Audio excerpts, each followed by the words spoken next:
Welcome viewers to the Saturday, October 4th edition of the 284 Media Weekend Roundup. I am Jacques Wooding Donovan, bringing you the top stories from this week. Thank you so much for joining us. Caribbean Cellular Telephone, CCT, has launched the territory's first 5G network, a step that marks the British Virgin Islands' entry into a new digital era. The new service promises faster speeds, lower latency, and stronger reliability, offering residents a way to work, communicate, and use technology better in daily life. CEO Avrad PENN reflected on the milestone in a recent interview. Well, this is really the culmination of years of investment for us. We've been working on the network behind the scenes, whether it's laying fiber, changing our operating system, changing our billing system, to really be able to try to move the company forward and have the latest and greatest technology within telecommunications. It's been quite of a challenge. It's been a significant investment over years, a lot of hard work.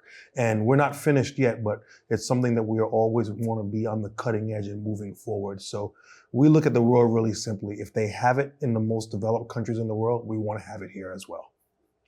All right. Now, of course, you said you're not finished yet, but I feel like this is a significant milestone to celebrate along the way. Now, CCT is expanding its 4G network, which was already very fast for customers, but is now introducing 5G. We're introducing the 5G service. So we've essentially created a whole new network. So the 4G network will be new and improved, but on top of that, we're going to be the first 5G carrier here within the BVI. We think that's really exciting. When you go to any of the big countries, you know, if you're in New York City or in London, you know that they have 5G service, and we haven't had that here in the BVI since its inception. There's actually been some debate on whether the BVI is big enough to support 5G, to support the investment, et cetera, et cetera. We really reject any of those kind of ideas. We believe that, you know, if it exists in the world, it should exist here in the BVI. And it's part of our commitment to this community to always be investing. We don't rest on our laurels. We try to reinvest in this company every single year so that we can continue to bring better and better technology. PENN noted that the company has invested approximately $10 million into the new technology, with another $10 million already earmarked for continued upgrades. It's been a struggle. I mean, there's really no incentives or concessions within the BVI to bring in equipment for telecommunications anymore. There used to be. So we really had to make this decision that this is something that we need to invest in. I do think we do need some of those things in the BVI, but you know, that's above my pay grade. But we've invested already about $10 million in this network. We probably have at least another $10 million to invest, but it's something that we stand behind. You can't snap your fingers and do that all one time, but we continue to trot along and move along and increase this network kind of piece by piece. It really has to be a long-term view. It's not something that you can do all in one day. He said that compatibility is key, and CCT is working closely with major manufacturers to ensure that 5G-enabled handsets connect seamlessly to its network. It's actually really simple. I mean, it's available for everyone. The real determinant, though, is what handset you're using. So for our iPhone users, it's the simplest process. You just need to upgrade to iOS 26 and then, you know, turn on 5G Auto, and you'll have access to the 5G network. You will see that your phone will probably toggle between LTE and 5G depending on where you are, what the coverage is of that, and also what you're doing. Because the phones are designed to, even if they're on 5G, toggle back to 4G just to conserve power. So there's a lot of things like that you'll see going on, but you will have that available, and you'll notice that increased speed if you do a speed test or you're just surfing the web. It'll be much snappier. In some ways, 5G allows your phone to almost act like it's on Wi-Fi wherever you are. You know, so that's a great thing. So they'll have that. For my non-Apple users, We are working with several other manufacturers, and we anticipate we'll be able to launch the 5G network on those shortly. But in the meantime, they'll also experience the much improved LTE service. In addition to speed and lower latency, PENN noted that increased reliability is a new feature of the technology. Well, 5G promises, it's really three things. It's speed, it's lower latency, which is the snappiness of your network, how quickly it can react. And then there's much more reliability and ability to have more people on the network, without the reduction of, performance. So that's really kind of the long-term goal, is because you have to have a more and more robust wireless network, because in today's world, everything is connected. If you buy a fridge nowadays, it has internet. Yeah. If you buy your car has internet. Every single thing is somehow connected in this world. So this is what we really need to continue to drive this economy forward, as well as our company as well. In other news, opposition member Marlon Penn says politicians should not lead public education on self-determination. During the House of Assembly debates, he said that this is because many people do not trust politicians. Instead, he proposed establishing a dedicated committee to engage communities and address these issues. Details in this report. Opposition member and representative for the 8th District, Marlon Penn, does not believe that politicians should be the ones taking the lead in educating the public about self-determination. Debating the Constitutional Review Committee report in the House of Assembly, Penn said the people do not trust politicians. The 8th District representative suggested that a committee should be put in place whose responsibility will be to go into communities to educate people on the issue and to answer their questions and concerns. They don't believe, as you walk, or is rush hour? Don't believe the words that come out your mouth, man. They don't believe the words that are coming out our mouths. We got to do better. We have to make it about the institution. And we need to stop personalizing these things now. So, Madam Speaker, I support what the report says in terms of the next step to self-determination, in terms of this education, and all the things that we need to do, and all we know we need to do this. What I would suggest, Deputy Premier, since you're here, and the Premier's not here, is that we need to do it from an independent view. We can't always be the one out there talking, sending the message. Honorable Smith said that I support Honorable Smith's position. I didn't hear it, Honorable Smith. If you said that, we can't be the one out there pushing this agenda. We need to get a committee or board, whatever we want to call it, of trusted people and trusted individuals, of reports who haven't been tainted by the political process, to go there and speak to the people candidly. Like people like this report has such gravitas because the woman behind it has a lot of gravitas. And the people on the committee as well. She got gumption. She got what we were told yesterday? Clout. The one that used to us yesterday, that she has some clout. She has some clout. She come from good stock too, She from up Grove Hill. The age, you know where Grove Hill is. She from up Grove Hill up there, Chapel Hill up there, that area where them people up there got good clout. They got good head on them shoulders. And she a pen too, so you know what that'd be. So it speaks to, and so we have to look at it from that perspective, government members and House of Assembly. Let's get an independent group of people together to educate the people. They don't have to have their own biases. They could be objective. Penn believes that the members who will comprise this committee will provide more honest answers to the questions asked by the public. The questions that people are asking about currency and about how we going the passport and all these things I heard people mention, army and all these things. Let's go answer the questions in a real way. Get professionals in these spaces who understand how these things work to talk to them, so they could believe what they say to them, because the person has worked in this space and has some credibility. And they have no reason. They have no personal bias one way or the other to go in any direction, but just want to give people honest unadulterated responses in terms of the way forward. That is what we need to do. Don't force it down their throats. Don't do that. Let's not do that. Our people are smart people. They're really smart people. They could decipher for themselves. Just give them the information, let them make a decision. And with that, we take a quick word from our sponsors. Stay with us. We'll be right back.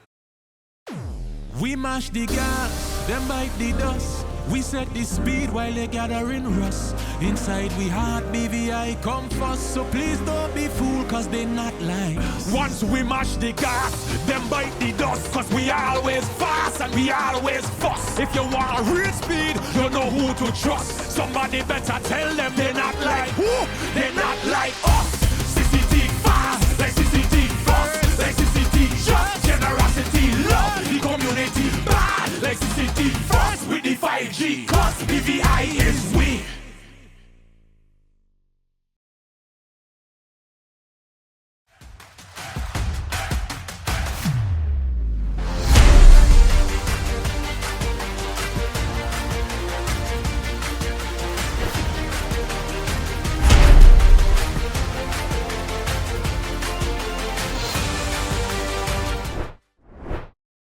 Welcome back and thank you so much for staying with us. BVI Finance is showcasing the territory's role in global digital asset economies at Token 2049 in Singapore. Details in this report. BVI Finance is participating in Token 2049 Singapore, Asia's flagship digital asset conference, showcasing how the British Virgin Islands empowers founders, fintech executives, and crypto market leaders to expand globally with confidence. BVI Finance says, backed by over 40 years as a trusted international finance center, the BVI today sits at the heart of digital asset economies. It said, from tokenization and stablecoin projects to crypto funds and exchanges, the jurisdiction provides efficient structuring solutions, trusted legal frameworks, and a balanced regulatory environment that supports innovation while meeting global standards. According to BVI Finance's Destination Digital Report, 95% of fintech leaders in Singapore and Hong Kong identify cross-border expansion as critical to growth, and over 63% already operate through IFCs. CEO Elise Donovan states that Asia is the epicenter of digital asset innovation. Donovan highlighted that the BVI provides the global foundation these businesses need to scale, attract capital, and operate with regulatory certainty. She said whether they are a founder, fund manager, or legal advisor, the BVI delivers trusted solutions for tomorrow's financial landscape. At Token 2049, BVI Finance will host discussions with industry leaders, legal practitioners, and investors, reinforcing the BVI's role as the structuring hub of choice for global digital asset ecosystems.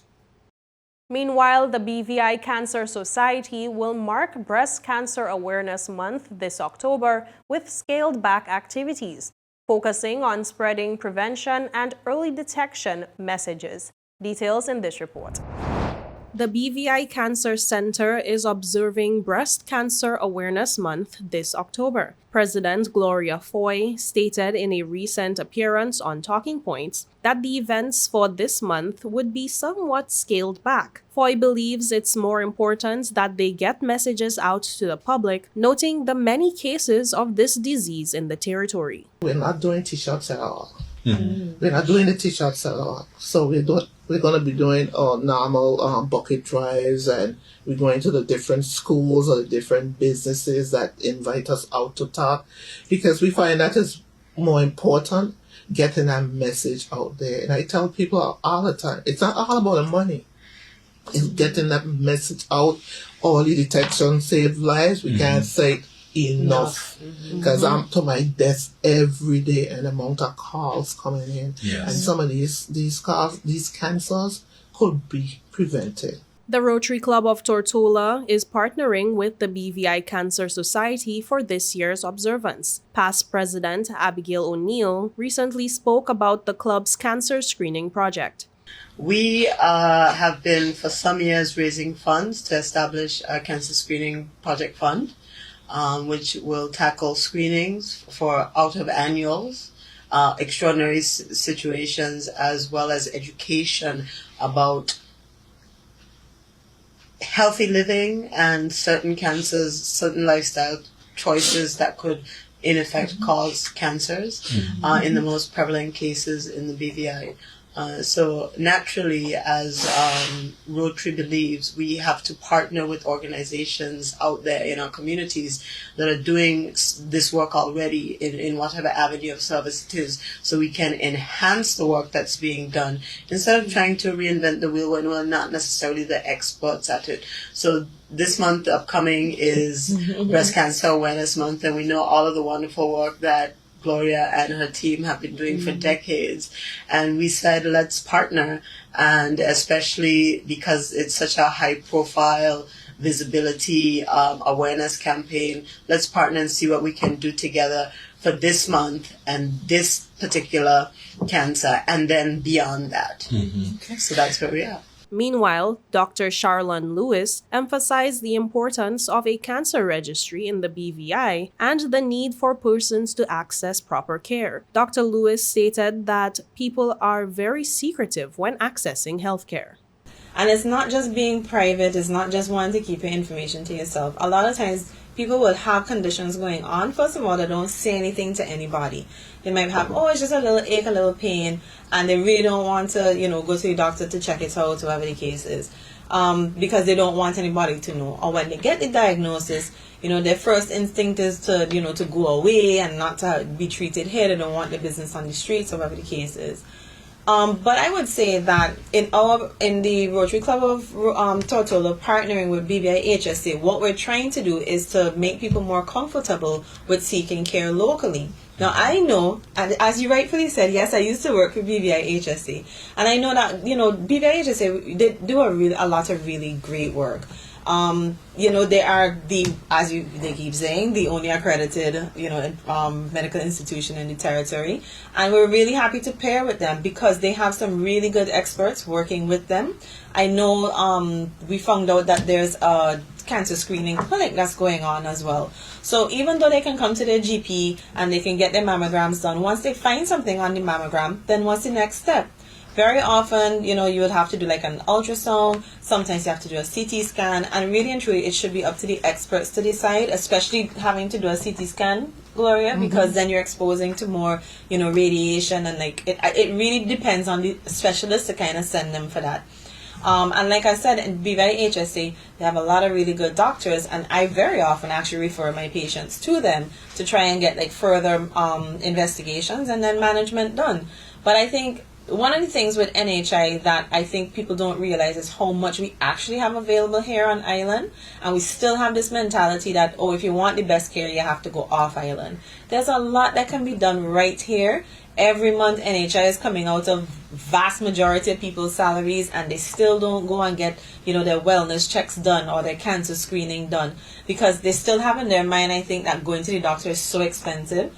But I think, Gloria, and we can attest to the fact that not going to the doctor is even more expensive. Yeah. Because by the time you don't go and something has and something has gone on so far, then you almost miss the mark.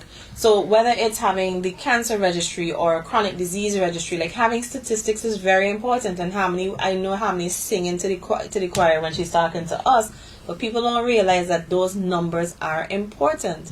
We have to know the origins. As you were asking me what's causing it in our community, I could speculate about a lot of different things, but I don't actually know because I don't know all the figures for all the cancers that we have. It could be based on location. It could be based on their diet. We don't know because we don't have that information. This is where registry becomes very important. And with that, we take a quick word from our sponsors, but stay tuned because there is more when we return.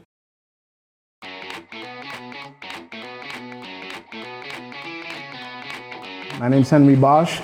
I work for PPG. I'm here to explain to you the use of the Deltron NXT paint line and Enviro-based high performance, one being solvent-borne and the next being waterborne.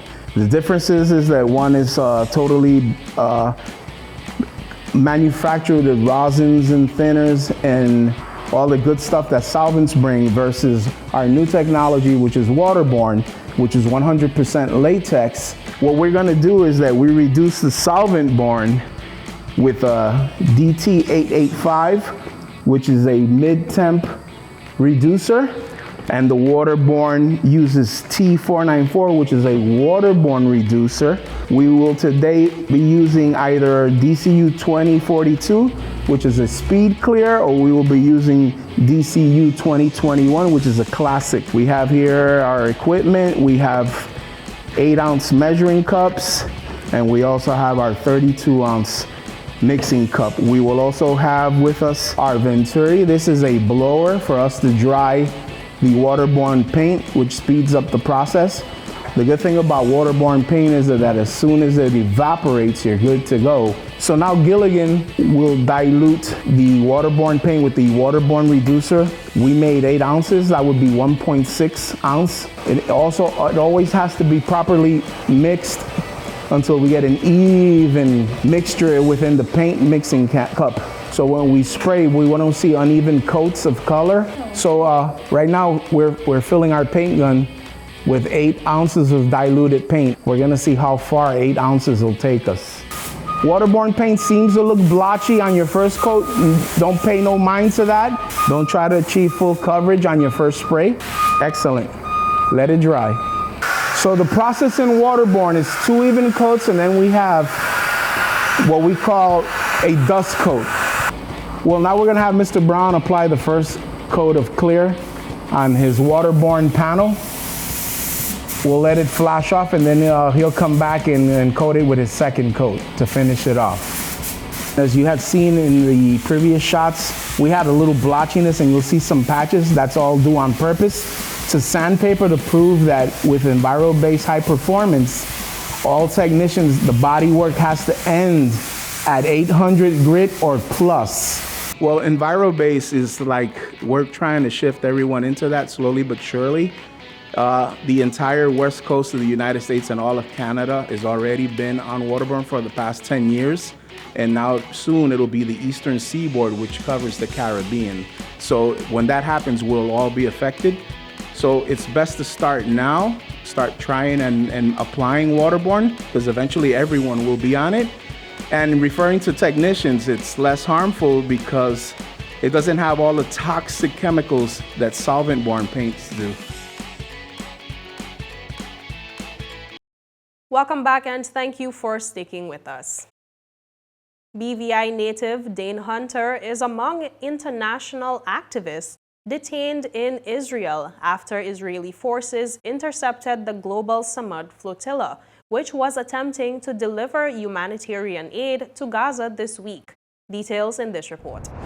All vessels in the global Samad flotilla, including one carrying British Virgin Islander Dane Hunter, were intercepted by Israeli forces in international waters, according to a statement shared by supporters. Participants in the flotilla are currently in custody in Israel and are undergoing hearings regarding their detention and deportation. The statement alleges that the initial legal proceedings began without granting the participants access to legal counsel from ADALA, a legal advocacy organization. The agency's lawyers have since been allowed to enter the Ashdod port and have started consultations with the detainees. Supporters are urging the public to contact the United States and British Virgin Islands embassies in Israel to call for the immediate release of Hunter and other participants. The first boats were stopped about 70 nautical miles off Gaza in international waters, while others were being intercepted closer to the enclave. One vessel, Mikino, managed to reach Gaza's territorial waters before it was too seized. Human rights observers have raised concerns that Israel has no jurisdiction in international waters, calling the operation unlawful. Israel has defended its actions, citing security concerns and its control over access to Gaza. The flotilla was organized as part of an international solidarity effort to deliver aid to Gaza, where humanitarian agencies warn of worsening conditions under Israel's blockade. The flotilla's organizers stressed that their aid is purely humanitarian and screened by third parties. Distribution on the ground would be handled by established networks to ensure supplies reach starving families, especially children. Beyond the immediate delivery of aid, Hunter previously told 284 Media that he hopes the voyage would rally global solidarity. Our governments have let us down internationally, all across the globe. There are no governments truly standing up to this genocide, which means that we as people need to stop it. I think, what if this was us? What if this was our small country? What if this was a small Caribbean nation? We have been colonized. We have a long history of colonization in the Caribbean. We know what it's like to have some large governing body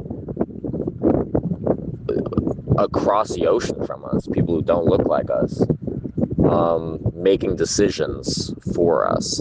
And if any of those entities decided to starve us and to starve our families, we would want the rest of the people in the world to help. We would want them to say that's not okay. He also urged individuals around the world to show support through awareness, protest, and conscious consumer choices. One of the main things that you can do is boycott.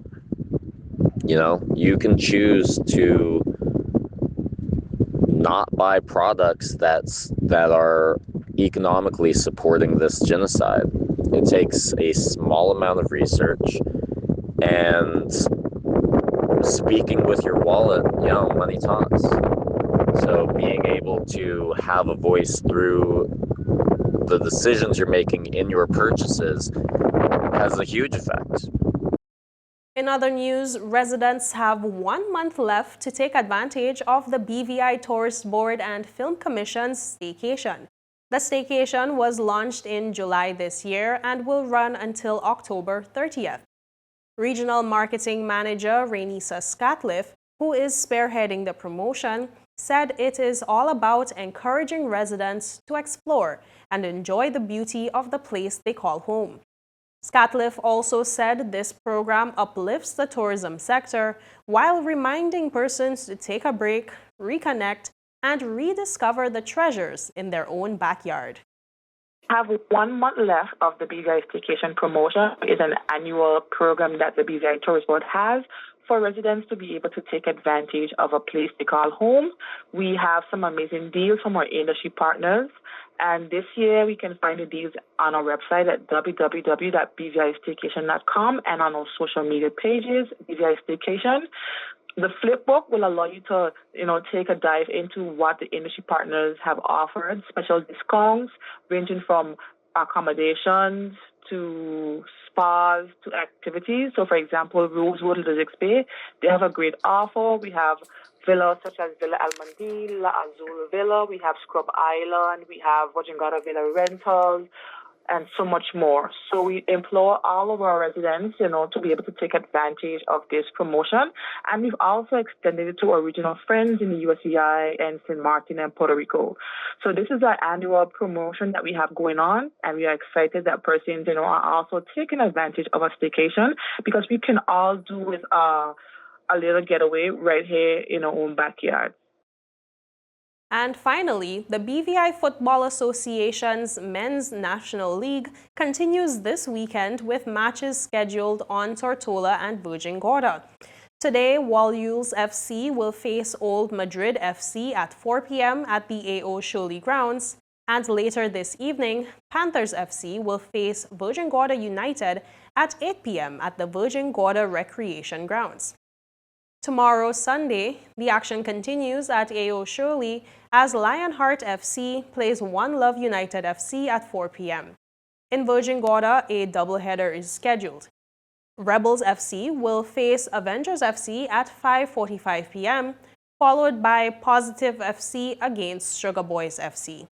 284 Media will be providing live coverage from the AO Shirley grounds starting at 4 p.m. on Channel 284 on CCT Live. And that is it for today's news roundup. Be sure to follow us for news updates on 284media.com. Like us on Facebook at 284media and 284BVI on Instagram and X, formerly Twitter. I am Jaco Wooding Donovan, and I will see you again next week. So have yourself a safe and enjoyable weekend. Goodbye.